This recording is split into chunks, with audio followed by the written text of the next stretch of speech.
We I'll are be drinking streaming. for the We are next streaming to 4 to YouTube. 8 years. Hashtag Ruben Boozler. Yeah. Hold on, we're streaming to Twitch. Pulling up the script. Going live in Miami as we do. Are we going live to Twitch or to? Can you let We're me on comment both. links on YouTube? Because I can't do that. I don't know how to do that. I don't know how to do that either. I keep trying and it keeps not working. All right. Here we go. All right. Hello, everybody, and welcome to another edition of Magic Mics. I am Evan Irwin, and we begin as we do each and every single week by saying hello to my two co-hosts, Aaron Campbell. Greetings, my fellow Americans. And Ruben Bressler. Hi there. Man, it's been a good thing nothing happened this week. Not a thing. The actual it's just been a regular, standard, hanging out, chilling. Yep. All right, well, that was our show. Thanks, everybody, for hanging out. I hope you support us at patreon.com/magicmics. So, the first pick, as we get started each week, we got to start a little bit with some show announcements. And as I travel a lot, unfortunately, that travel stops me from being here at the HQ. At the HQ is all the stuff I need to make the show that you're watching right now. So we're going to work around it a little bit. And nobody likes to miss shows. And we don't want to miss shows. So we're going to try to figure out how we're going to make all this happen. So I'm going to be at the Board Game Geek Convention next week. So if you're there, you should say hello. I have gotten more and more into the world and the culture of board games. And it is really awesome, to be honest. There's so many good games. It's crazy. Like, it's not just like Ticket to Ride and Catan and ... Like, there's so many good. Anyway, so I'm going to be there for business reasons for Cool Stuff Inc., and that's great. With that said, there won't be a show next week. However, we will have a Patreon hangout for our $20 plus patrons this Sunday, November the 13th at 10 o'clock Eastern Standard. And we actually put that on our Reddit. Yay. Yes. Ruben is Redditing. As the only person willing to venture into the whatever it is you want to call it that is Reddit, the front page of the internet is what I call it. That's right. We have one of the back pages. We have an official Magic Mics subreddit, which is reddit.com/r/magicmics. I am going to be manicuring that closer than we have been in the past, and I've linked the schedule changes to that as well. So if you guys want to get in contact with us, that might be a good way to get in touch with me specifically, particularly because I'm going to be taking a look at it. Any issues you want us to discuss over the coming weeks, or you think that other folks from Magic Mics or whatever the fan base wants to call itself. That's another thing that we got to work on. What do people who watch the show call themselves? We were discussing that during the pre-show. So any of those sort of side discussion kind of things, also a great place to do that on the Reddit. Absolutely. So our next episode after this one, our live episode on this channel will be Tuesday, November 22nd at 11 o'clock. So 11 o'clock Eastern. That is the week of Thanksgiving, and I will also be traveling for family things, and I won't be here on that Wednesday. I'm traveling on that Wednesday, so we certainly don't want to be traveling on Wednesday. So absolutely, and none of us want to miss content and make stuff because people are great and they support us, and here we are.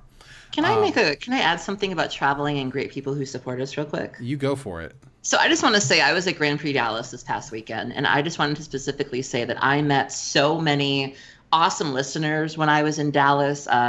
Harold and Jerry and Camden, just to name a few. I gave away all of my swag, my stickers, my magnets, my water bottles. That was probably the friendliest GP I've ever been to. So I just wanted to say, anybody who's listening or watching, thank you for being so kind to us, and specifically as kind to me as you were in Dallas, because you really made that Texas trip so special. So thank you, thank you, thank you.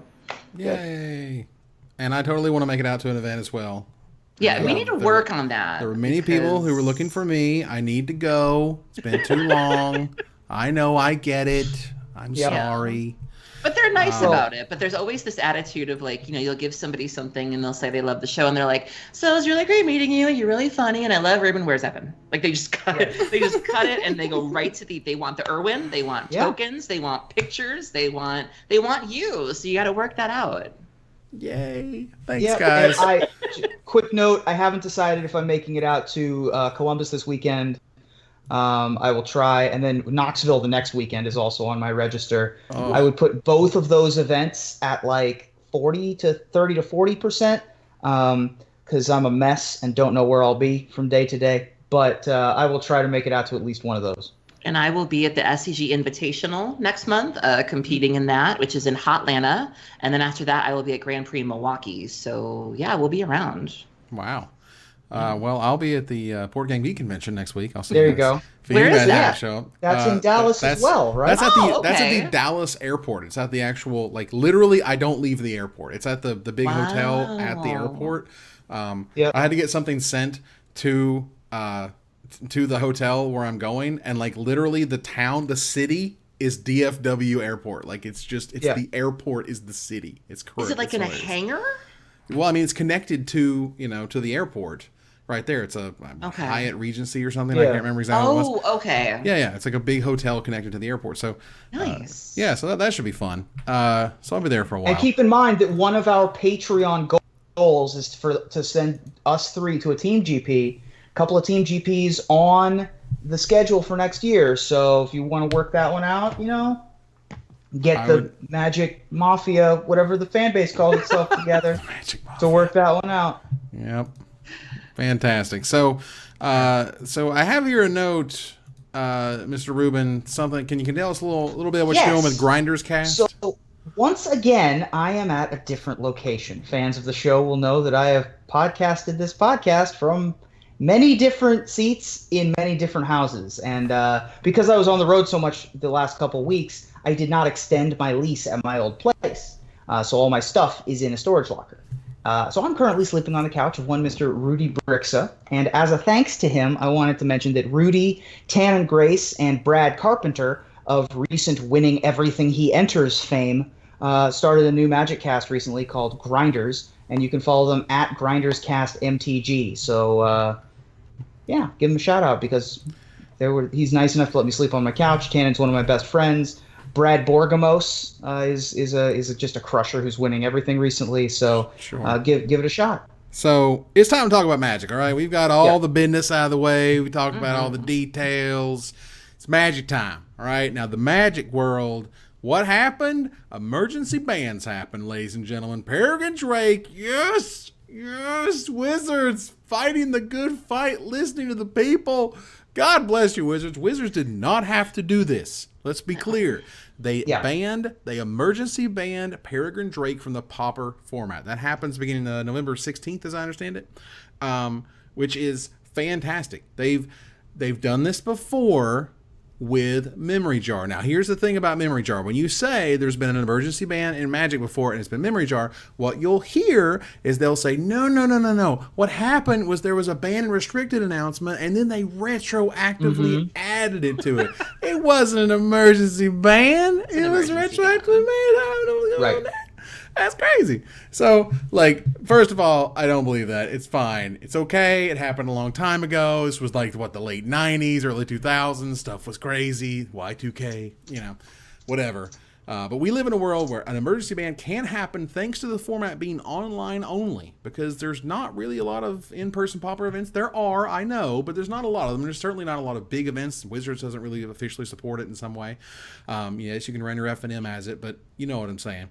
The point is, we got an emergency ban for a card that was given a ton of problems, should have been banned the last time. It felt like an oversight, and this is them going back and fixing it. So Wizards, you did good. You did real good.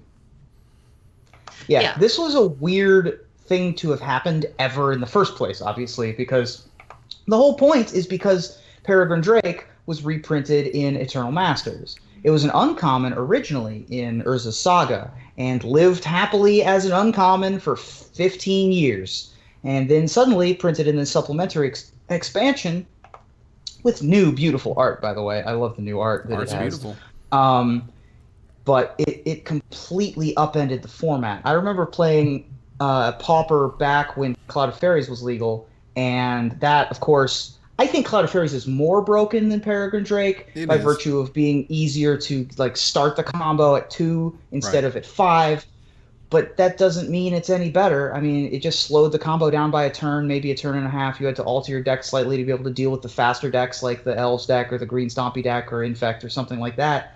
But it's still just a horrific thing to have your metagame be either you play this deck or you play cards that are horrific against every other deck just to beat this deck. And that's what the metagame devolved into. And so good on Wizards for, even though they don't really curate this meta, for getting rid of a card that was really ruining it for a lot of people. Aaron?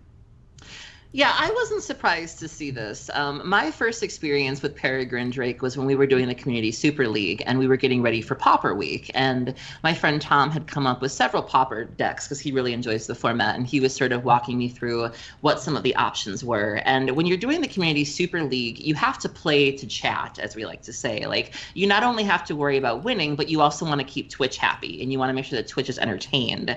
And I remember when he first showed me the Drake deck, he was like, you can play this, but you're not going to want to because chat's going to hate you. And I remember going, well, what could be so bad about it? And so he pulled it out of his box and he demonstrated the loop. And once I saw what it was capable of, I was like, oh, yeah. And not only that, but all of the triggers on Magic Online would have made it really difficult. But yeah, it was a really miserable deck to watch, and it was also a miserable deck to be on the other end of as an opponent. And it's also really surprising that this happened because, like you said, they just banned Cloud of Fairies. And so it was like, you ban Cloud of Fairies, and then this happens. And I was kind of getting flashbacks of, do you remember when they banned Birthing Pod and then Collected Company comes out? And it's just like, sure. Oh. Like, I mean, what there are a doing? lot of similarities going on with, like, not to pick at a scab wound here, but when you ban Golgari Grave Troll, it doesn't make sense to just leave the rest of the dredge cards around and then just have Golgari Grave Troll you either ban all of them or nothing, or you ban enough of them so that it stops being a problem. I mean, they did that with the artifact lands, though, which you're right. They got rid of them all, and except for Darksteel Citadel, which is still legal. Yeah. So there are weird lines that you have to draw in the sand when it comes to formats. And Pauper is a really delicate format anyway, because by virtue of the format not having wrath effects, right? There's like 3 wrath effects, and they're all in black. And they're really difficult to get to happen. There isn't really a great way to combat Storm, like all the good Storm hate cards, and even all the not great, but a lot of the great Artifact hate cards for the Affinity deck are uncommons and rares. So there's a lot of effects that they simply do not print at common. So you have a really hard time interacting with combo decks. This is why they got rid of Empty the Warrens. This is why they got rid of Grape Shot, and this is why they're getting rid of Peregrine Drake and Cloud of Fairies, is the ways to interact. I mean, there are ways in Magic to interact with this loop. They are simply not at common and cannot ever be printed at common. Yeah. So that's part of the problem. Yeah, and they also mentioned in the article announcing it that they could also sort of flex their muscles a little easier because Pauper is predominantly played on Magic Online, whereas if you want to do bans in something like Modern or Legacy, you have to take into account the paper metagame as well. But since it's mostly played on Pauper, it was easier for them to sort of go in and make the changes with very minimal effort. And I thought that was really great because I don't really play a lot of Pauper, but everybody I knew, literally everybody, was not happy about this. And then they were begging Wizards to do something. And then when they did, it was just mass celebration. And God bless them. Like, they get their format back, and that's great. Yeah, the other I'm thing so excited. I know. I'm happy for you, Evan. The other thing I wanted to point out is that in the past I've pointed out that the Miracles metagame in Legacy is similar to the Peregrine Drake metagame in Pauper. Okay. But there are huge differences. The argument I always bring up is that you either play Miracles or you play cards that beat Miracles, and most of those aren't good against the other decks. Things like 12 Post, things like that. And that's the argument that I just made also for Pauper. But the big difference is that you have all of the tools at your disposal. There were literally not tools at your disposal in Pauper. It was a completely cancerous archetype, and it was ruining the format for a lot of people. Even though Miracles is the best deck, it's not really ruining Legacy for people. Right.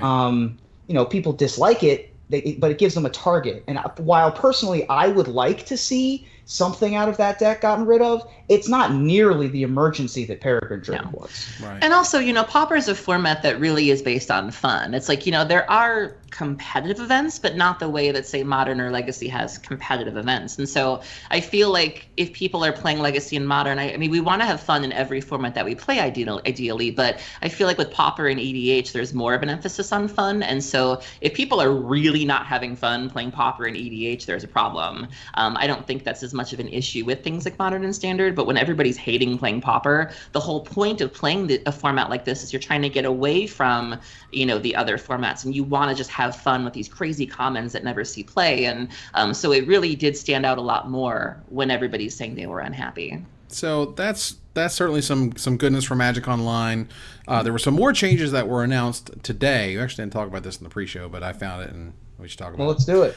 Draft changes. Now, all right, so here we go. If you want to go back and you want to look at one of my Magic shows that I did talking about Hearthstone, it was a Magic show called Hearthstone Explained to Magic Players. And in it, I explained how the draft system of Hearthstone is absolutely brilliant and should be introduced immediately. And no one gives a crap that you're not there with the other 7 people that you drafted with in that 4-hour window of your life, blah, blah, blah.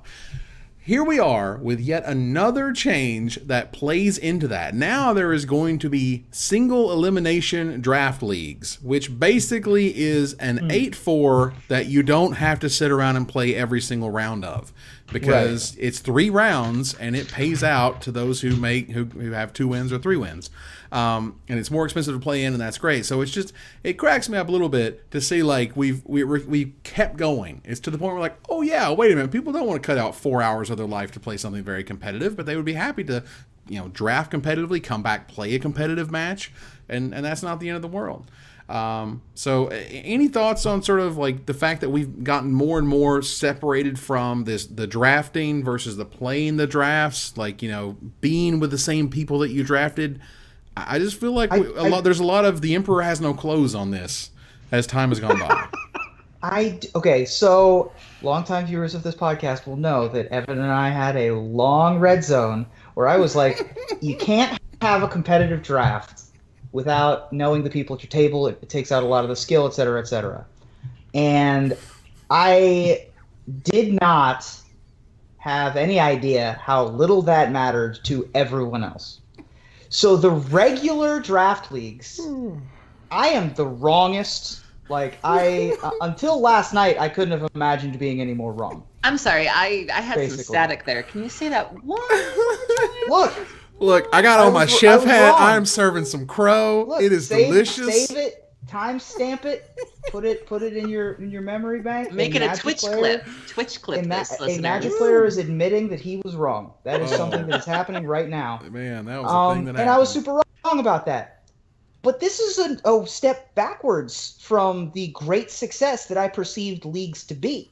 I thought leagues were a smashing success that everybody loved, and now they're like, yeah, but people want to be competitive again, so we're going to make them single elimination? Yeah. This is like a weird... It's a hybrid move for... Yeah. I don't like this move either. I think that taking your casual league format, which, by the way, I've only played in leagues since they came out because they're great, and I love leagues now, and I just past Ruben was so stupid. But competitive leagues make literal 0 sense to me. I don't understand who this is for. I mean, it's for the person who likes to play 8-4s but don't have 4 hours of their life to dedicate to, it's just like anything else. Who is that person? I would be happy to play in a competitive league. I would not be upset at that. Now, I agree with you. If you're to the point where you're playing in the 8-4s, you probably you're the guy who cares about the other people drafting your table. What you passed, what you saw, what your signals were, what you have to worry about, blah, blah, blah. That's certainly a thing. But again, at the same time, I feel like it's this sacred cow that I'm so happy is gone. It is unbelievable. So they did this silly thing with avatars. I don't care. But what they did do with treasure chests is also interesting. Now, treasure chests, a lot of sadness in these treasure chests. A lot of people not happy. Really weird. Another kind of extension of sort of the fun buck theory. But fun bucks did good things when they came out. I'm not going to lie. These play point things actually have worked out. Kudos. I was wrong. High five. Treasure chests, But Wizards is changing them where now you can trade them, which is nice. And also they're adding in cards from Commander 2016 and Conspiracy Take the Crown. So a lot of these Chase Rares, Chase Mythics, this is the only way you're going to get them. This is the only way they're putting them in the system. They're also saying like one out of every 10,000 booster pools, because they're not going to give play points anymore. So the treasure chest will be useful for bots. So 1 in every 10,000 pulls for a booster will give you a box of boosters. Wow. Which I thought was interesting. So then they loaded all the cards from Commander and from Conspiracy that they're adding to the treasure chest, and that's cool. Additionally, they're making some changes to the curated list. The following cards are being added to the curated list to a shown frequency ratio. Like Candelabra, Contagion, like Kozilek, Nissa, Voice of Zendikar, blah, blah, blah, blah. You know what's not there? Gorilla Shaman. Yeah. Wizards. For real. All right, man. We're here. This is us right here, okay? Look, you listened on Peregrine Drake, and I am so happy for that. You have no idea. So here's the next listening part. The next listening part is to put the stupid common that's worth ridiculous amounts of money for a common. You got to put them in the treasure chest, man. This is not going to hurt anything. There's not like this economy that you're destroying. You're just taking this $12 to $15 common and putting it in the friggin' treasure chest. It's just I can't. Wizards, you're killing me. You're killing me with this one. It's a really easy choice. You could have added it right here, but no. Okay, so let's steer the car back around from Crazy Town. Wow. So one of the promos, so Candelabra of Tawnos got some new art, and it is beautiful. It's basically like a giant candle in the middle with like clouds. Like it almost looks like a mountain, and the wick is like sticking out of the top, and there's beautiful candles everywhere. That's a total home run. They also announced they're going to be increasing the number of chests that you earn. They said that we're increasing the number of treasure chest players earn for getting 4 wins in a constructed league from 3 to 4. And so that's also a big thing. And I really like this. You know, I tend to play more constructed Magic. I don't really have a dog in the draft fight, but I think that making the treasure chest better is a good thing. They seem open to the feedback that everybody's giving them. I like that they're giving us a chance to get the Commander 2016 cards. Do we know if the whole Commander 2016 decks are going to be available for Moto or no? That I am not sure of. Or is this our only shot to get them? No idea. I don't want to speak for that because I'm not 100%. But I will bring the brand new artwork of Candelabra of Tawnos on the screen. As you mentioned. Yeah, I couldn't find it, so I was hoping that one of you guys knew where to get it. The way that center candle is painted, it really looks like a picture to me. It's incredible. Clint Kearley absolutely destroyed it, like this cool landscape, and it's surrounded by candles, and like so there's no doubt about it. It's super it's like sweet. The earth is flat and the candle's at the top of a mountain in the middle. That's gorgeous. Absolutely. Yeah. So, and there's also a week-long League of Phantom Modern Masters drafts. So wow, nice. Well, and note that this is digital only. Wizards has a reserve list. They will not print this in paper again. There's artwork, I guess licensing or rights issues or whatever for the old artwork, which is why you don't see the old artwork. You see brand new artwork on these things. Right. So that's a thing. But regardless, again, that's fantastic. I'm happy. Mox Monkey, for God's sake, Wizards, it's my soul, man. You're hurting my soul. We gotta kill these candelabras now. You sure do. So we got to move on to the Kentroversy. Now, Kent Ketter is a man whose name has been brought up for, I guess, a couple weeks now, in that some bad things happened on camera, lots of ethical decisions, lots of ethical discussion afterwards, and we've gotten multiple articles that kind of address what happened, which was, here are some weird corner cases. Here are some cases where you can take advantage of someone. Here's a case of someone getting taken advantage of. You know, what happens in those scenarios when, you know, the opponent shows the force of will but doesn't have a blue card? Like, and their opponent scoops. Like, should they scoop? Should the person stop them? Should they have done that in the first place? There's a whole sort of world of what's good, what's right, what's wrong. It's one of these areas that it's really interesting to me. Like, you're never going to find this in esports because they never have this way of kind of, you know, moving the rules in your favor, or your opponent's not paying attention to a trigger or whatever, because Hearthstone's never going to forget to make their rules engine work. Whereas Magic, as a social game, person to person, Jedi mind tricks, like, there's a mental game capacity to this. And there are people who, and I've played against them before, where like, I am so intimidated, I just start playing like an idiot. And that certainly can happen in the digital world. But like playing like an idiot, it normally means you start screwing up, missing things, and you start playing really poorly as a way of doing so. So there were three articles that were released this week. There was Jeff Hoagland talking about Magic the Savaging, where he has a whole bunch of examples of people, whether doing kind of like quote unquote shady things or things to kind of, not necessarily break the rules, but maybe take advantage of their opponent not paying a lot of attention, things of that nature. There was another article from Andrew Jessup on Gathering Magic talking about a dialogue on ethics and what you should do, and there's some play examples on that stuff. And lastly, there was the article on Channel Fireball from Brian DeMars, who said that the cheating isn't the only problem, and basically there's a lot of these witch hunts, and there's people who kind of stir the pot, and they get people really excited, and they kind of fan the flames, and this person needs to be dealt with, and blah blah blah. And for what it's worth, I've always tried to, at least for this show, I've always tried to be as detached as possible. So we don't lean side A or side B. We said, here's what happened. Here's some things that we observe about it. You're free to make your own decisions. And these three articles, I think, really kind of show you the different aspects of here's the way that some people have been quote-unquote cheated, if you want to think of it that way. Here are the ethics involved when you want to play that way or be that way or act that way. And then lastly, here's the way that the community should or should not be reacting to these things. So, Aaron, tell me how you feel about these three articles and what they mean to what has now become the Kentroversy. So I really enjoyed Jeff's examples that he gave, and it was interesting because I've actually experienced one or two of these before. I certainly don't think he was talking about me necessarily, but he had mentioned specifically an incident with surgical extraction where the opponent forgot to grab a card, where they named a card with surgical extraction, and either they didn't take it from the hand or they didn't take it from the graveyard, and you were able to do something because of that. That actually happened to be on Magic Online. I had an opponent who named Bridge from Below, forgot a bridge, and then all of a sudden I discarded a bridge and I was back in business again. I also had something happen similar to Underworld Connections. I remember that back in the day. People naming, they would name Underworld Connections with the pithing needle, when in reality you're supposed to name the land that it's on. And so I've experienced these things before, and so it felt really good to sort of know that, because at the end of it, he lists two of the things that are like without a doubt cheating. And then it was nice to know that the two things I related to didn't fall into that camp. And so that felt really good. The article I related to the most is Andrew Jessup's. And can I just say that Andrew Jessup is killing it lately in terms of like articles. So read all of his stuff. They're just fantastic. But I really appreciate the way that he's trying to sort of reshape the conversation, because one of the problems that I've had with seeing all of this talk about ethics is that it's very hard to have a conversation about ethics in this game, specifically for the reason that the people who are cheating, the people who want to win so badly, they view what they're doing as being ethical. Like in their mind, it's within their sort of code of conduct. And so it's very subjective. And it kind of sounds, I don't want to sound like I'm splitting hairs or anything, but it's very hard to have that conversation when everybody feels that they're right. And I found a lady blogger, lesbiamagical.tumblr.com, who summed up a lot of my thoughts on this.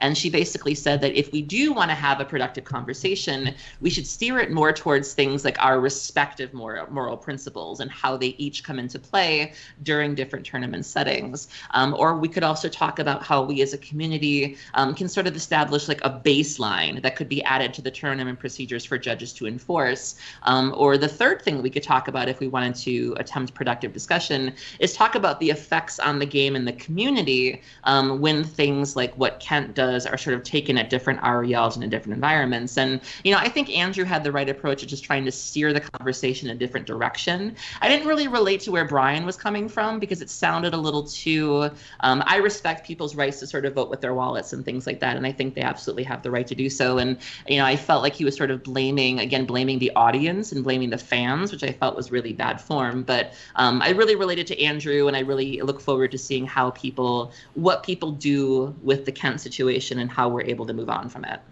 Ruben? That there are more articles that could even be written on this whole topic. Yeah. The three articles that we're talking about, DeMars, Jessup, and Hoagland, came at the issue from three very different places. And I suggest that you guys go take a look at all three of them, giving specific examples from exactly one archetype with Jessup and how he personally has had personal experience with perhaps walking on the edge of where the rules stop and where the Wild West begins.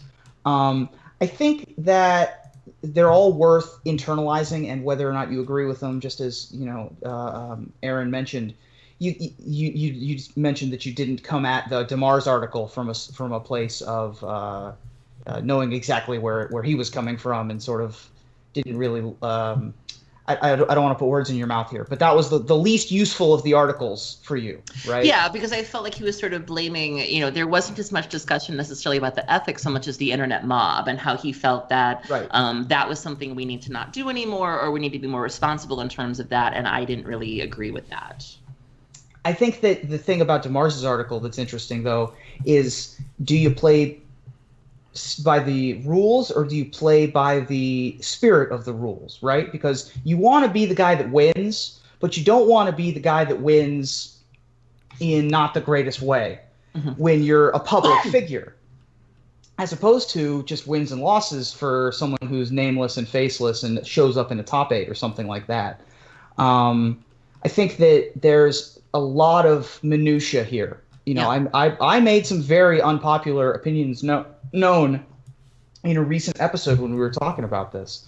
And I think that there's more to be discussed here. I've certainly had more experience talking with the pros, speaking with people who've done things like this in the past. And the other flip side of this is when you look back at Magic history, those moments are looked back on kindly. Like you think about the Chapin instance with Profane Command, for example, where he announced the Profane Command giving fear to all of his legal targets. And he had a Chameleon Colossus in play. And his opponent could block the Chameleon Colossus because it was not a legal target for Profane Command, but his opponent scooped anyway. Chapin wrote an article about that. I was literally standing next to the table when that happened. Right. Like I was right there. And another good example is the Esper Charm targeting myself example. Oh man, that Cedric Phillips was a part of. Yeah. So, but we look back on those and we think back on them fondly. Is the thing we go back and we think, man, that was a cool thing that guy did, and it's weird to demonize a person for a very specific amount of time and then laud them afterwards as something that happened in Magic lore. So I just think that there's a lot of growth left here from multiple peoples. There's what do the pros do, what do the judge staff do, I think is a big deal here, and what do the viewers at home do? Because money, as you mentioned, money talks. That's the big deal here. If the solution is to speak to the masses and get their opinions on this, what's the final answer is going to be determined by the people. Yeah. Yep. So for those who aren't aware, the Esper Charm thing, which I thought was really interesting, Esper Charm itself, so I can make sure I get the absolute correct wording. Right. It has different modes. It's one of those where it's black red. It's black blue white. It's a modal spell. It's an uncommon from Shards of Alara, and it's an instant that says choose one. You destroy target enchantment, or draw 2 cards, or target player discards 2 cards. Yeah. So someone would say Esper Charm, and you would say choose your targets, and they would say, well, I want to target myself, and you go, okay, great, you discard 2 cards, right? Because you don't target to draw 2 cards. You only target to discard 2 cards. So, looking back, was that clever? Is that someone being scummy? Is this the part where it felt like, damage on the stack felt a lot like that, where for those who were unaware, didn't really understand how it worked, and your Mog Fanatic was just the best thing ever because it could kill a 2 toughness guy, and they didn't realize it. And when you did it, it kind of felt like you were cheating. Explain it to him. You're like, yeah. He's going to hit him, and his ability is going to go off, and that's just the way it is. And when I came back to Magic, I mean, we're talking, when I came back and played my first pre-release and whatnot, and they were trying to explain to me damage on the stack, because that didn't exist, for old man Irwin here back in the 90s. And I was just like, are you serious? Like, this sounds ridiculous. What do you mean you can have him deal his damage and sacrifice to use his ability? That's what? So that was an eye-opener, and I'm glad that we don't live in that world anymore. And it's really interesting to kind of see that sort of that dichotomy. Damage on the stack was a hell of a thing. I'm super glad it's gone. Yeah. So So let's move on here to Gathering the Townsfolk, as we do. And this week in Gather the Townsfolk, the Amonkhet art book cover has debuted. So I'm going to go down here and let's take a look at the Amonkhet cover. Now this is the full-blown, no overlays, no text on it. Titus Lunter posted this on Reddit. Absolutely gorgeous, incredible artwork. And there was another website, there's a Tumblr ran that's called Sarpadian Empires Volume 8. On Tumblr, and this is a guy who breaks down some of the things that is found in this image, and so there's a lot that we can actually tell from Amonkhet from this image itself. So just to point out a few quick things, Amonkhet has 2 sons. Now if you look right next to the bolus horns, you'll see one son, and over to the left behind that guy's sort of spear thing he's holding, you can kind of see the shades of the second one. So that's a spire, I think is what that is identified as, because it does not have a weaponized tip. Fair enough. So down here on the Put bottom my right, nerd glasses back on. Sorry about that. All right. So on the bottom right, you can see a big boat that looks like Bolus's horns are on the front of it. Now note, there's little tiny boats next to it. So that boat is huge. That boat can carry a dragon huge. All right, but let's keep going. There's another stealthy hint at Bolus's supreme power, he writes. Look at how the things are hovering. Look at the very center, how those columns are hovering. Look over on the far left where the tops of those pyramids are hovering. And that is part of what, kind of Bolus is doing and can do. There's some characters in the bottom right and the bottom left of this image where we have basically Mr. Anubis. We have a guy who sort of looks like a bird man or a bird creature is a thing. We also have any weather. That's right. And in the bottom right, we have a ram-headed person who is also wearing the same armor as Ashiok from Theros, which is really interesting. And let's not forget, the alligator in the room on your left here, monster alligator dude, who is clearly a monsterly huge creature. Alligator, alligatory bro dude, bro. And so it's really, really cool to me, like how much you can see and how much you can tell from the from this, not necessarily the key art, but from the cover of the Amonkhet art book.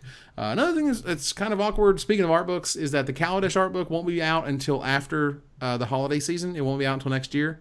That kind of sucks. As I understand it, it has either Revolt artwork in it, and so they don't want to spoil that stuff, and they don't want to show that stuff. So that's unfortunate. But like, for Wizards to try to make this type of product and then miss the busiest, best shopping season of the year, if, I hope not when, but if they decided to stop making art books, and one of the first things they say is sales were disappointing, Wizards, you're punting it right now. You're putting the book in pigskin, and you're telling me that you're not punting it. But when you don't put it in this type of environment where people want to buy it and they want to give it to people, it's a great gift. It's one of those coffee table books that you can give to somebody who likes Magic, and you don't know anything about Magic. I don't think that's a good thing. I don't think that's positive thing for them to be sort of nurturing. So in that regard, maybe they could look at doing things differently, because I think it would really help out something that I know that they're very passionate about. For those who are involved in the project, you can see them tweeting, you can see them talking about it, writing articles about it. Making those art books is a big deal for the world builders of Magic.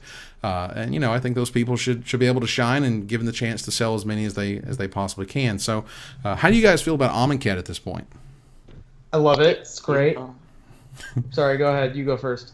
No, I was just going to say, I think that you hit the nail on the head, and that there's a lot of like Easter eggs here. And, even with the brief description that they give on the website, Blake says that insights about the people of Amonkhet, whose lives are a series of trials meant to prepare them for the great god pharaoh's return. Like, what does that mean? Like, is Bolus the god pharaoh? Like, there's the fact that there even is a god pharaoh. You'll remember a while back, somebody did some digging with Vengeful Pharaoh and discovered that the icon on the pharaoh's staff is that of Bolas. And so that might be a nod to, we're going to see Vengeful Pharaoh again. I'd be so cool with that. And there's just a lot of things here, and you have to kind of wonder, like, what do these trials mean? Like, is that going to be, you know, something we see that's like vehicles, or something that's unique to the realm or to the plane? And there's just a lot here. You know, everything on the book is beautiful. I love the Egyptian motif. I think that the floating towers you kind of mentioned, Ruben, look a little bit like hedrons. They kind of remind me of hedrons. And so I like that a little bit. Give me that. And right. I'm stoked. I can't wait for this. I do wish it came out closer to the holidays, though. I think this would have been a really big sell.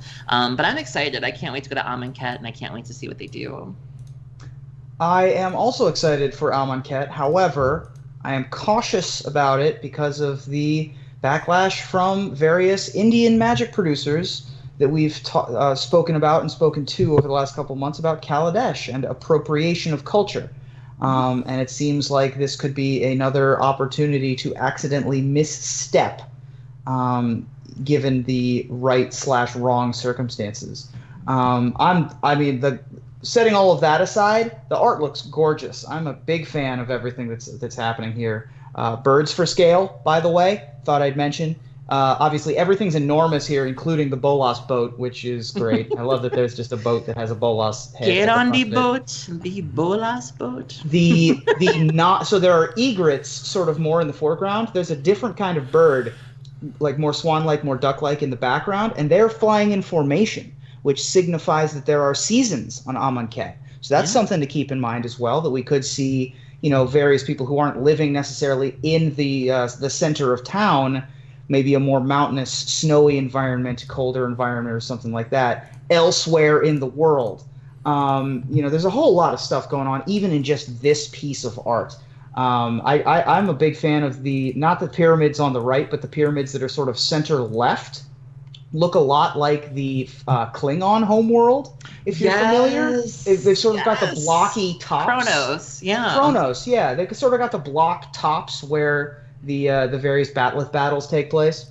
And so I think that's kind of interesting. I'm a big fan of all the art that Magic's been producing these. I mean, there's simultaneously a revolution going back to traditional pieces for multiple reasons. One is because the artists like having the additional, you know, 5 to 15K paycheck to sell the original piece of art, but also partially because certain planes feel better when you have oils and canvas as opposed to digital. And simultaneous with that, you get these kind of pictures, which are massive but incredibly detailed, and the only kind of detail that you can get when you have a computer helping you and aiding you get all of the shading right and all of the mist. This whole piece of art is very mist-based, and you can get a real sense of depth. And there's so many layers to it, like an old Disney movie. And I really like all of the art that they've previewed from Amonkhet. I'm also just a huge fan of all the art that they've had in Kaladesh as well. And I think it is a missed opportunity to not produce this for the holiday season. It's a little weird that they didn't plan that timetable out correctly, but hopefully this is just a stumble out of the blocks, and every time they make an art book from now on, it'll be on sale for folks in December.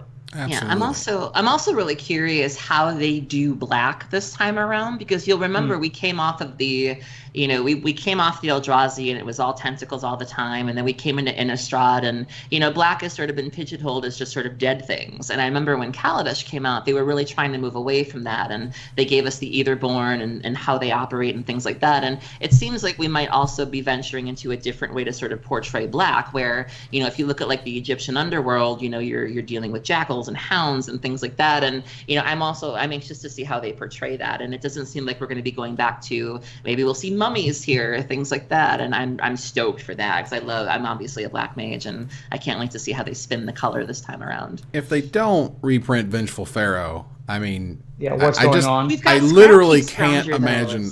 I can't imagine a world where they didn't. But just for, I mean, you know, a little bit, honestly, to kind of rub in people's face. You're like, did you see this years ago? Bet you didn't notice that. You know, it's like. I mean, to be fair, they did not reprint Ghostfire, which was the original Ugin reference and the original Eldrazi reference from Future Sight. They They just got did not Ghostfire bring it back. Blade, though, which was a nod. Sure, but they didn't reprint actual Ghostfire. So there might be a nod to Vengeful Pharaoh and then just not reprint Vengeful Pharaoh. That's all I'm saying. I think that would be That really would kill weird. me. I felt like Ghostfire should have been in there. Like they made Devoid. Like they keyworded it even, and they didn't include the spell. It was just that's silly. It would almost be like printing a legendary werewolf that had nothing to do with werewolves. Speaking of, that's weird. That's a pivot. I saw what you did there. So MaRo has this blog. Very nice segue. MaRo has this blogger talk. We've talked about it a lot. MaRo makes, and by that I mean MaRo. It is Mark Rosewater. I still call him MaRo because I can't help it. Aggro and aggro and or whatever. And you aggro. Fly with your dragons. Okay, it's an aggro deck. It's an egg roll. You're fighting with egg rolls. How do you guys say it? I don't say jagged daggers. I don't say that either. How do you say an aggressive deck? Aggro. Aggro. That's massive. Look, you still keep trying it. You're like, aggro. I don't say it's a massive. Massive. It's massive. Right. Oh, my God. I got massive right. You did. You sure did. All right, so let's move on here. So Blogatog, Mark Rosewater, amazing blog. So he had here a question from somebody. He said, honestly, as far as commanders go, red-black is equally as bad as Boros. I feel like blue-green or blue-green X get by far the best commanders, which is a problem because they are the best colors in the format by a pretty wide margin. First of all, from what I know from all commander players, this is 100% correct. Blue-green has an embarrassment of riches in that format. It's ridiculous. So Mark answers with, okay, let me know what kind of commander you'd like to see for different two-color combinations. All right, and I will begin with, how about a werewolf that's not friggin' embarrassing? Like, what happened? We waited all that time for a legendary werewolf, and it didn't happen. So, let's be clear that Mark Rosewater isn't actually asking for designs. He can't look at designs for legal reasons. He can't take your idea and make it into a Magic card. There's problems with that, which sucks because there's so much cool stuff on Custom MTG's subreddit. It's unbelievable. But regardless...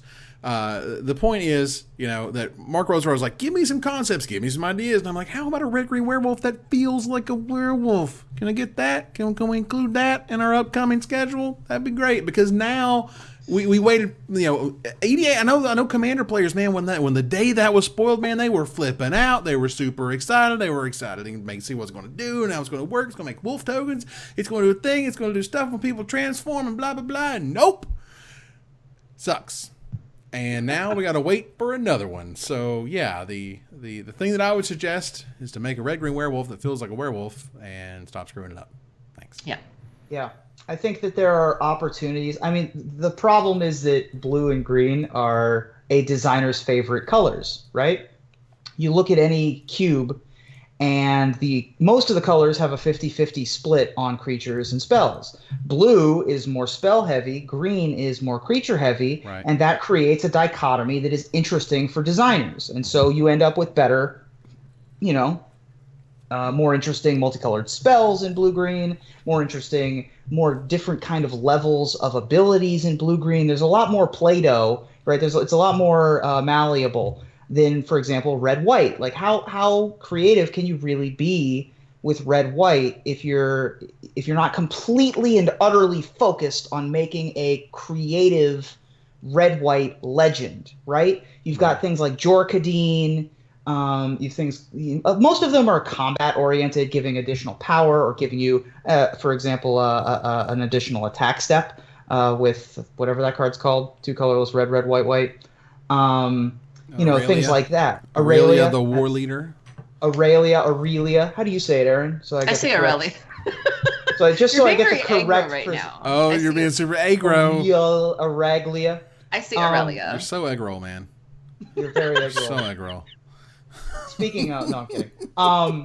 But yeah, I think that there is design space within things like red, white, or red, black that hasn't been specifically explored for legends, but it's really difficult. You typically end up with something like Lysolda, the Blood Witch from the original Dissension, I want to say, which is a sacrifice legend, right? Yes. It has interesting interactions in sacrificing your own things, gives you like an aristocrats kind of flavor in your EDH deck, but it's not completely out of the box, like you might expect from a blue-green. Like there's so many different directions you can go in with blue-green, with Experiment Craj, or with Crewfix, or with the new lady, Rakshmi.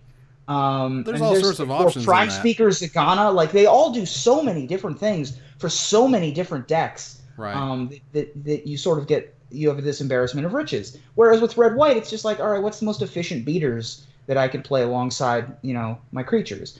Jor Kadeen has a tiny bit of an artifact flavor, but it's like, what are you gonna, that is it really that different? It's more aggro stuff. Right.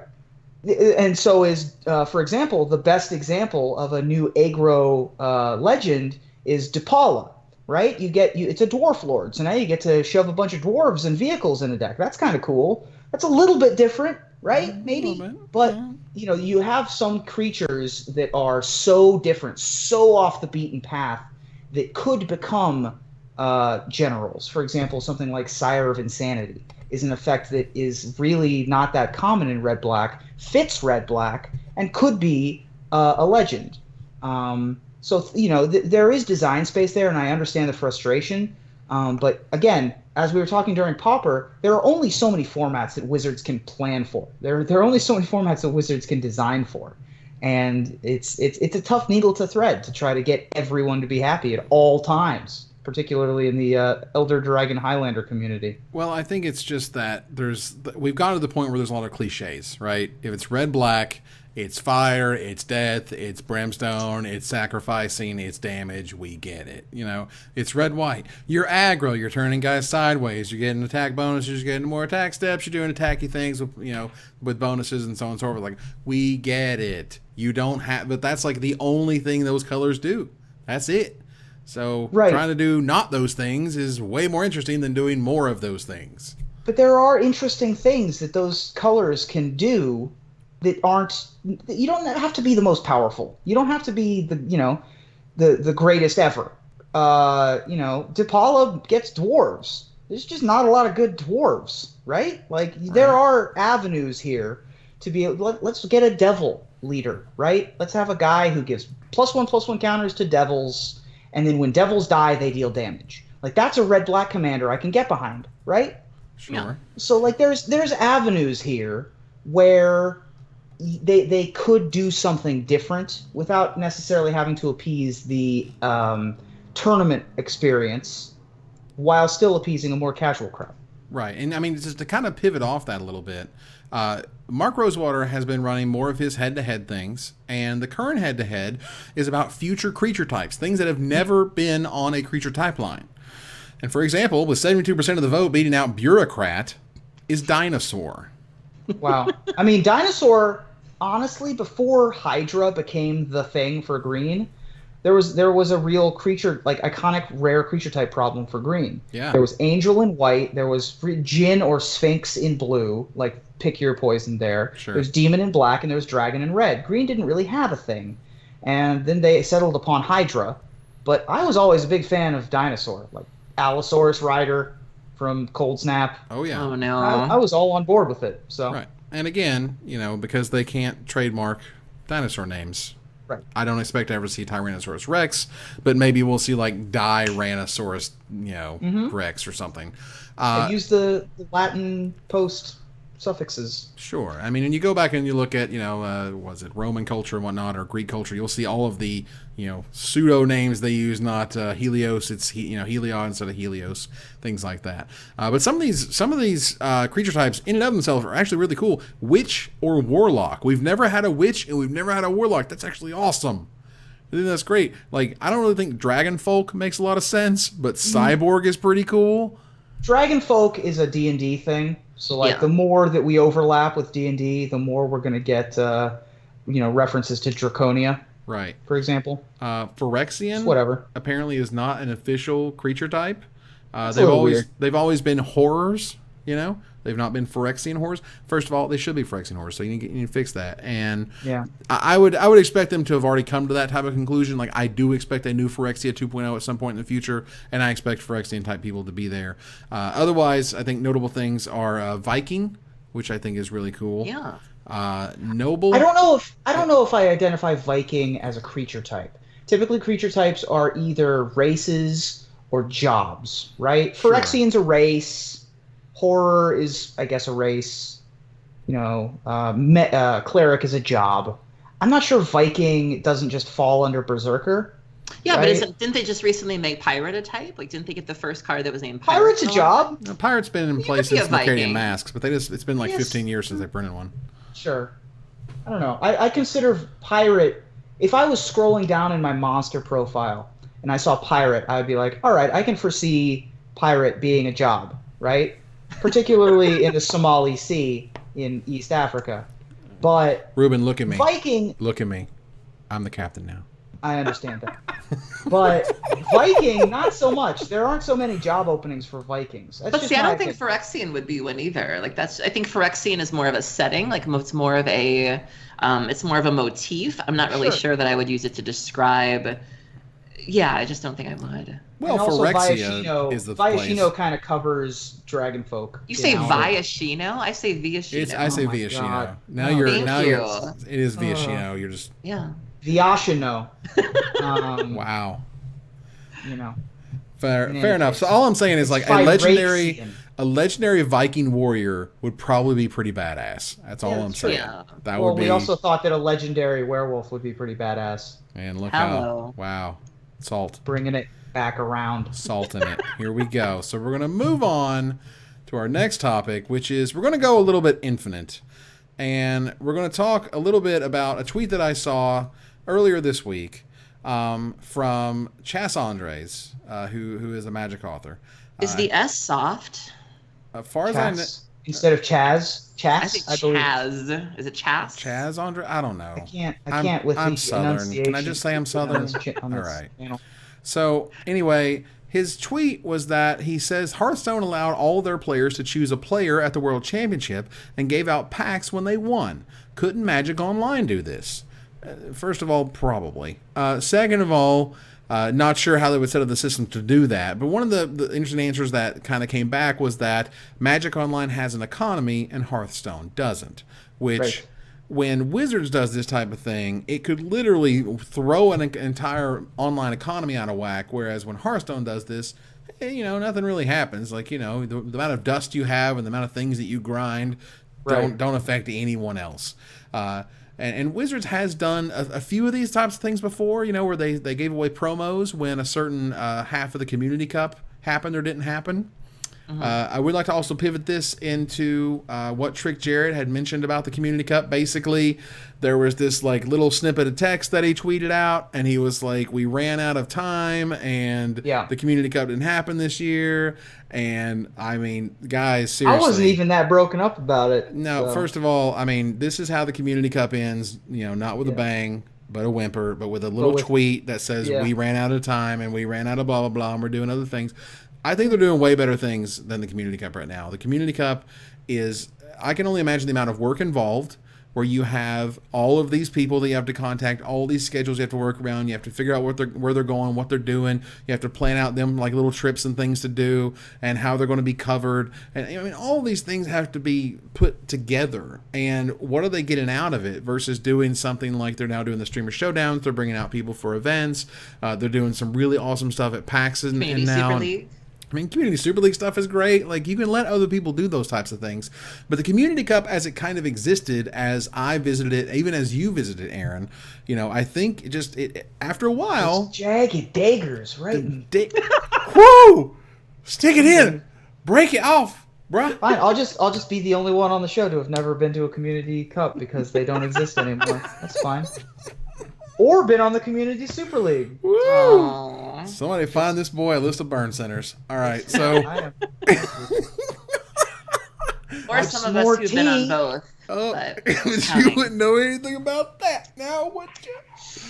Woo! I'm All glad right. you came too, Ruben. It's fine. It's fantastic. So it's all right. Not worried about it. It's fine. I didn't really mean that as a dagger, but either way, I was trying to explain that, like, Unintentional daggers. God, unintentional jagged daggers. Daggers. While you're fighting the dragons. Either way, Community Cup, I think, was the thing that happened. It feels like they just didn't have the heart to just kill it, so they did this like we ran out of time thing. Yeah. Maybe they didn't. Maybe I'm wrong. I understand. If they bring it back, we'll be pleasantly surprised. Yeah, if they bring it back, it's not like we're going to be mad about it. It's just like, you know what, guys? You actually do have the opportunity here to go, you know what? Community Cup was cool. It happened. It stopped happening. It's run its course. Yeah, if they can kill something like the Invitational that people still talk about 10 years later, where people can make their own Magic cards if they want it, and that doesn't even happen anymore. You know, the Community Cup can be something in our rearview mirror, and it was okay. And for its time, it was great. Is what it is. Back to our... Was what it was. Moving on. So let's talk a little bit about some splash damage, because we're starting to run out of time all of a sudden. So the splash damage this week is something that Cascade Games is doing. Now, Cascade Games helps run Grand Prix. I believe either they run Grand Prix or they run Grand Prix with Channel Fireball or something. They've ran them together, something like that. I haven't kept up with it recently. But what they have done, and I'm going to bring it up here on the screen now, is the X-Wing Miniatures game. Now, if you're not familiar with Star Wars X-Wing Miniatures, it is a massive, massive seller in the hobby game market. You know, if like Magic is what they describe as a lifestyle brand, which means if you play Magic, you probably only play Magic. You live, you breathe, you think Magic. This, you know, Magic's what you play. That's the thing. Okay.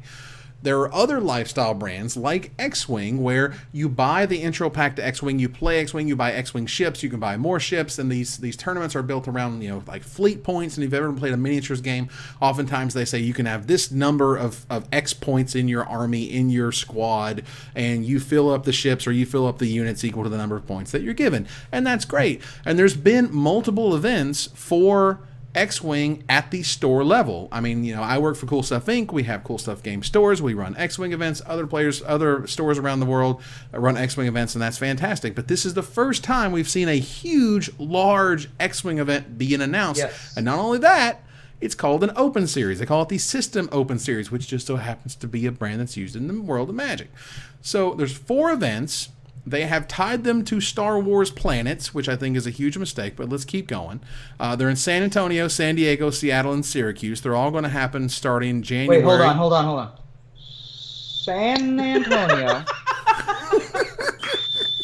San Diego, Seattle, and Syracuse. Oh my god. I didn't realize that was going to happen until this just started, but I'm very happy. Nice. So I'll perfect. So for those who that was fantastic. So for those who don't play Star Wars, who don't care, let's get rid of this. Let's cover this really quickly. I'm sorry, Star Wars, whatever. So those who play in the System Open Series, first of all, they're 2-day events by default. These are events that have never been run. Far as I know, and please correct me if I'm wrong, there has never been a large-scale X-Wing tournament before. This is the first ever.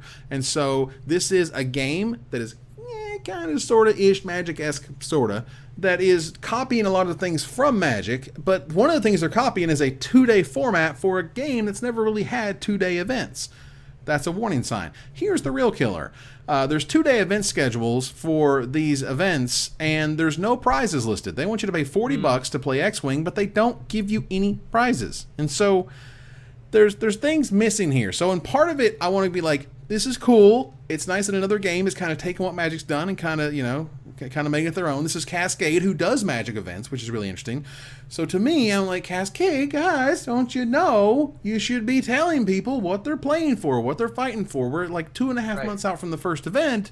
You really need to start telling people what the prize structure is for these things. So, you know, it's just, again, I get it. If you don't like X-Wing, this is not a big deal. It doesn't mean a lot. I just felt it was interesting for us to bring up for splash damage. I also thought it was fascinating how there are the 3-day events. So there's the 4 planets that you listed. So there's Mustafar, Kashyyyk, and Naboo. Not that I know this, so I've heard. Yeah, I don't know. Stuff I picked up. I don't know. I learned because of a guy. I'm sorry. And then there's Endor. It's pronounced Kashyyyk. Sir. Wow. Get back to pronunciation guides. Wow. Sorry. Get schooled. I love it. I love it. So it's fascinating that the 2-day event schedule, there's only 2 days. So there's day one, which is 7 rounds of Swiss. Interesting that it cuts at 7. So this must mean that the games are a little longer than what we're used to. And then you come back for day 2 on Sunday, which is 2 rounds of Swiss, and then it cuts to top 8. So we're used to getting the cut done on day 1, and then whoever makes day 2 comes back on day 2. You still have to show up for the second day, but you may not even make it to the cut, which I find interesting. What really gets me is if it's a 3-day event, you got to play 3 days of this. So you come on Friday, you play 7 rounds of this, come back on Saturday for another 7 rounds. So you're playing 14 rounds of this game.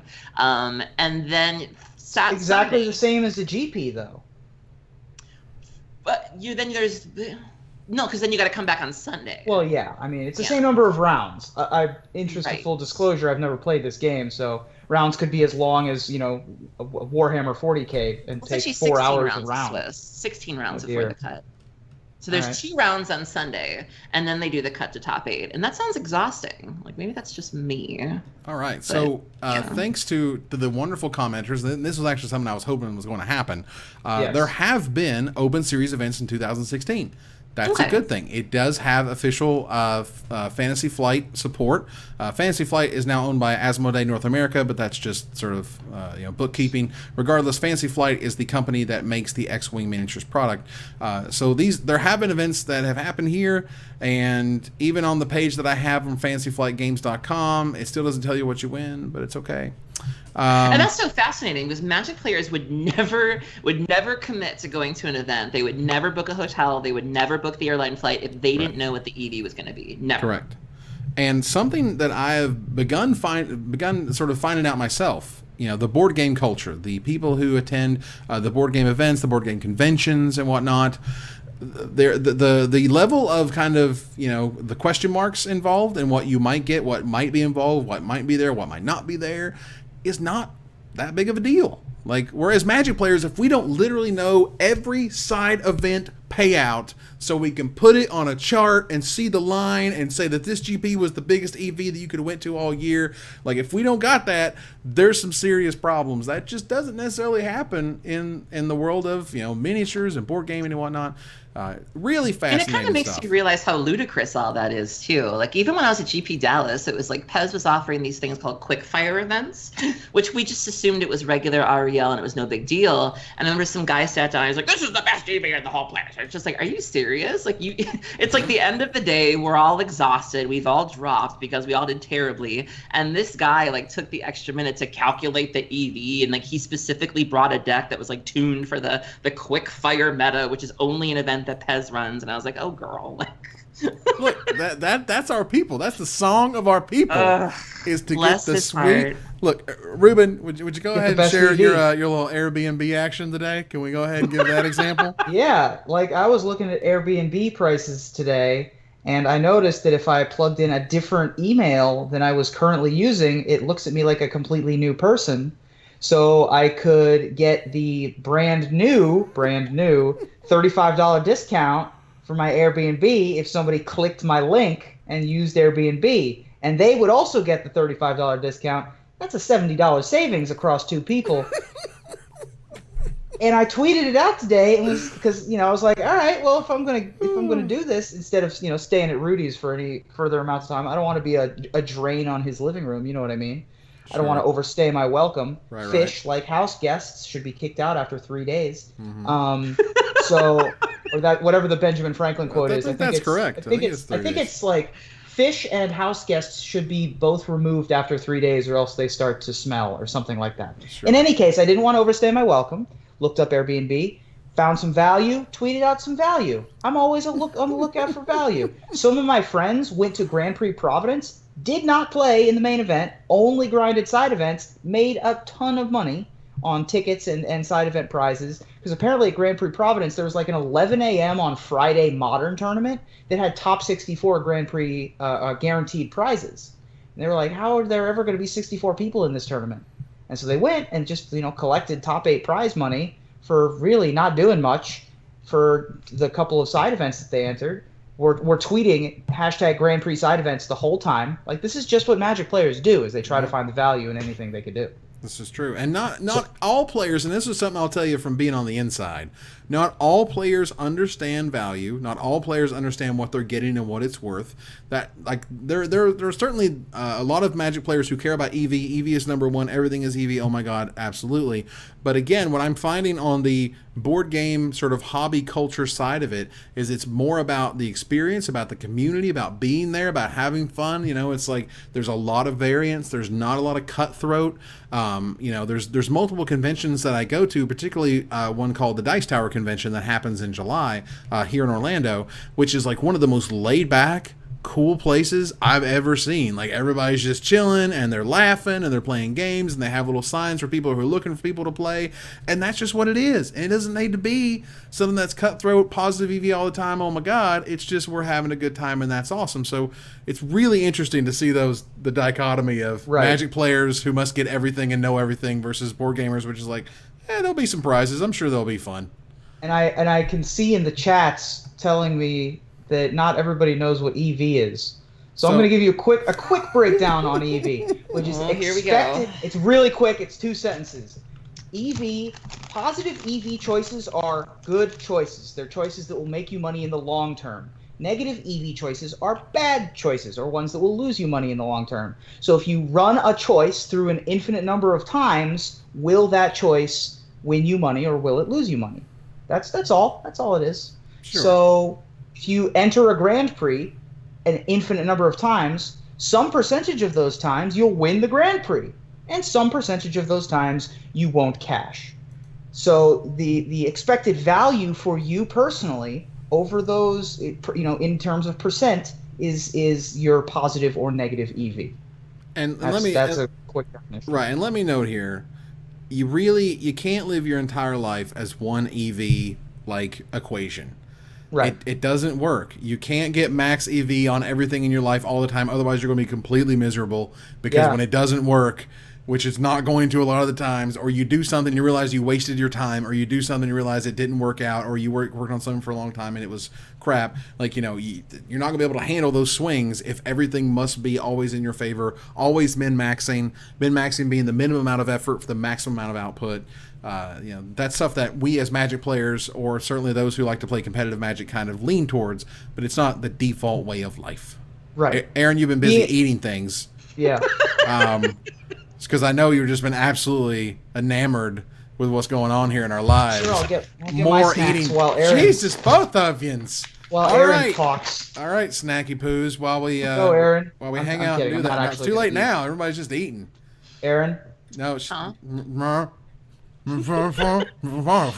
what we're going to do. You're right. You're right about EV being bad in certain situations. Like, for example, relationships are bad EV. Like, there's just no arguing that having a significant other is bad EV. Like, that's just a fact of life, is that it will put a strain on your bank account to be in a relationship with one other person.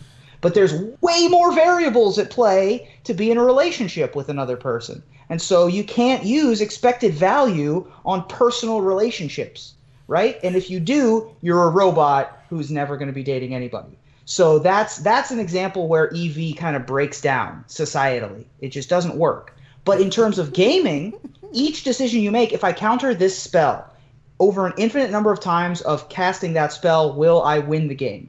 If I enter this tournament over an infinite number of tournaments, will I make money over the long term? I use EV a ton when I'm playing poker. It has a lot of applications, particularly with percentages of how many outs you have coming. There's a lot of applications where it's good, but it's not a healthy thing to constantly be living your life under. Right. So I'll finish this little segment with a quote of noting that don't try to EV your kids. Evan has maximum EV from his kids, grinding them out like a machine. Wow. Thank you. Thank you, who's, chat. Which chat? Chris is from the Twitch chat. Oh, that's Twitch chat? All right, yeah. That's a good one. Him. I like that one. Yeah. So we're going to move on here. Not bad. Jesus. Round the corner to the finisher. Now, as you may or may not be aware, the United States elected a new commander-in-chief last night. Polls show that the country has never been more divided, and that includes America's 8 million or so Magic players. So when President Trump I know, it's tough. I had a hard time writing it. So when President Trump is sworn in as the 45th president of our United States in January, what is the number one issue you'd like to see him address to reunite the red, white, and blue, and black and green? Ruben? Well, I am all on board with Trump's call to, quote, drain the swamp in Washington, so long as he replaces it with mountains. Nice. A little swap for that mana there, a little Badlands action. Drain the swamp in Aaron's background there for a mountain as well. Nice. Yeah, no, there's never going to be a mountain up there, so that's not going to Wow, did you just never us? You just dropped the nevers. Yeah. Man. All right. Hashtag so, not my basic land. Wow. Not my mountains. Not my mountains. So working class creature types that do the tough jobs like blocking have had it far too hard for far too long. So I say we get going on having R&D build more walls. Perfect. And make the players pay for it. Absolutely. That's right. That's what that cumulative upkeep, brah. That's what happens over and over again. Well, I want one thing and one thing only: a return to damage on the stack. Come on, Wizards, let's make Magic trade again. Yes, Magic trade again. Love it. Let's make Magic trade. Trade means very different things to different people, just so you know. It does, in fact. I was very proud of us for not talking about politics for this whole show. Not once, except this last little bit here. That's all. I kept seeing it in the chat of like, chat was like, when are they going to talk about politics? When are they going to do it? We tried as hard as we could. And you guys come to us for not politics. This is your escape. Right. So. This is us having fun. We're talking about magical cards and the Magic universe, the Magic culture. Although I do want to say before we go, when we were coming up with show names, I came up with the hashtag not my Peregrine, which I thought was kind of cute, and it was vetoed, almost the title. It was was right there. It didn't quite pass the Senate. So. All right. So with that, we wrap up another episode of Magic Mics. Thank you very much for joining us here, Aaron. Thank you for having me. Thank you, Ruben, for hanging out. Thank you. I want to go here to our final slide as that wraps up another episode. Thank you guys for joining us here to discuss all things Magic. I want to thank my co-hosts, you guys, for watching, and hope you support us at patreon.com/magicmics. Visit our website at magicmicspodcast.com that exists thanks to our Patreon supporters. Or follow, like, tweet, favorite, share, subscribe, do all the things that are social that tell people that we exist. Catch us online at twitch.tv/magicmics, on Twitter at magicmicscast, on Reddit at reddit.com/r/magicmics, which is now being upkept by Ruben, and on Facebook. Try my best. And on Facebook at facebook.com/magicmics, who I will hope helps me later. Talk to us privately at magicmicspodcast@gmail.com. Follow the audio-only podcast at magicmicpodcast.libsyn.com, or find us on iTunes, or join us here next week, same time, same place, for another episode of Magic Mics. And by that I mean Sunday for patrons and the following Tuesday for everybody else. Right. All that information is available on wherever Magic Mike's products are sold. That's right. You guys are awesome. Good night, everybody.